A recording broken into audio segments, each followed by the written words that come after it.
All right, thank you, Greg. We're learning about new possible causes as investigators narrow down the cause of one of the most catastrophic sites in our community's history. Friday, February 9th, 2024, a jet crash landed on Interstate 75 in Collier County, killing 2 people on board.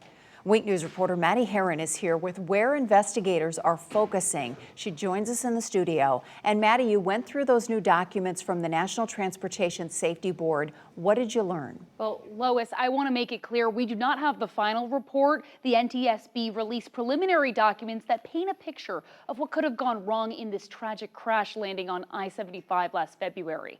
Now, when it comes to plane parts, many eyes are on the engines. A series of tests performed by GE Aerospace found corrosion in parts of both engines. You can see here, these are photos from the report.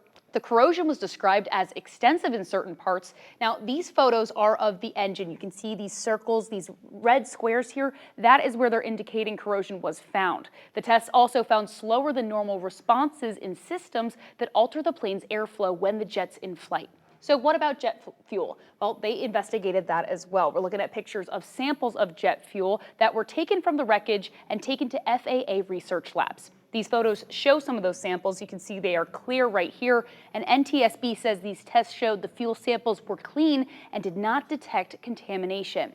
The flight was operated by a charter company called Hop-A-Jet. One of their pilots who was not involved with this crash rode in that same plane days prior to the crash. He reported to NTSB he has had problems with the engine starting and stalling on the runway. The plane was taken out of service and sent in for maintenance. Hop-A-Jet, who sent a letter to the NTSB that disputes some of the findings in their investigation, that we did take a look at that, and again, that is posted to winknews.com if you would like to take a look. I want to reiterate, we do not know what caused this crash as the final report is not released, but the NTSB did release hundreds of pages of investigation documents, and if you want to take a look for yourself, we'll have that full plane crash docket linked on winknews.com. Back to you. All right, Maddie, thank you. There are still so many questions, but at least maybe we're getting a little bit closer. Seems like we are. 9 months after